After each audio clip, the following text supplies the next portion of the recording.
hanzi pwanyai dzimba idzodzo vaende kumusha.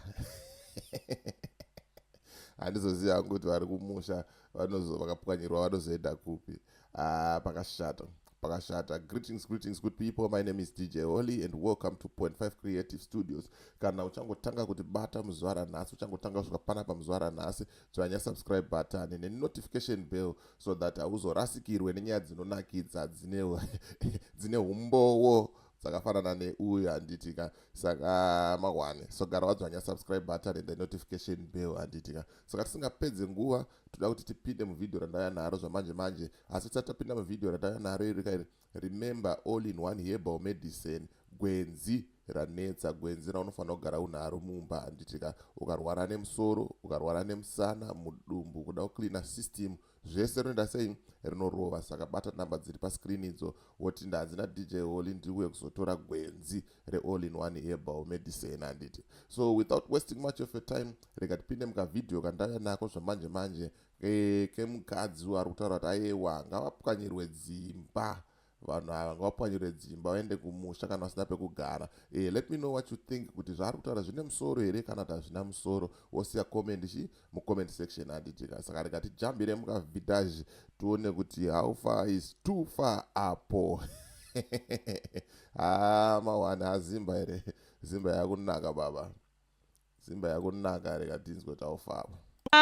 Kupunzirwa vanhu kuri kuitwa dzimba ka chinhu zvakatonaka. Sungai vanhu ivavo because they are evil. Vanotambira mari yemunhu wadya kudaro pegera munhu patower light. Panhu panoziva kuti kana magetsi akanzi aputika imba inotsva anopegera munhu pane dhemu. Izvozvi it's raining, it's a rain season. Kuri kunaya munhu anopegerwa murwizi mekuti mvura ikazara mafloods dzimba dzese idzodzo dzinokukurwa.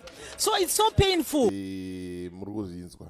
So let me know what you think in comment section, kuti bo here zvavari kutaura zviri kumeka sense here, zvauri kuita sei zvavari kutaura, nekuti munhu anobhadharwa abhadharwa unopegera munhu pasingaite, anopegera munhu murodhi, anopegera munhu pasi petower light, anopegera munhu panzvimbo dziri dangerous musaidi merwizi zvokuti mvura ikanaya kunoita mafloods. Saka ndo mapoints ari kuenda kulezwa manje manje. Rega tinzwe kuti tichienda kumberi kuti how far is too far, but let me know what you think, nekuti iwewe zvaunofunga zvakakosha pachitubu panapa.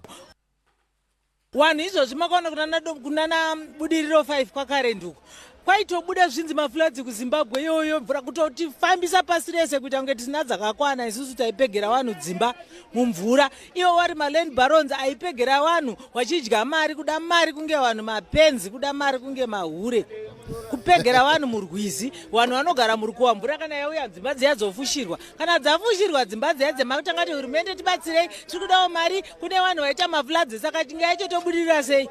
But tizere nevanhu vanendyire mbavha dzevanhu. Sungai masabhuku ari kupegera vanhu pasiriripo. Sungai maland barons vari kuisa vanhu nzvimbo dzisiriridzo. Izvezvi kana vasina kwekugara ngavaende kumusha kwavo. Wakazvarirwa kupi? Munhu wese asina kwekugara ngaadzokere kwaakabva, ngaadzokere kugokwe, because wakavaka chitendi chako kuHopelook, because wakavaka chitendi chako kusina nematuro, wakutanga kuona kuroya kwavabereki.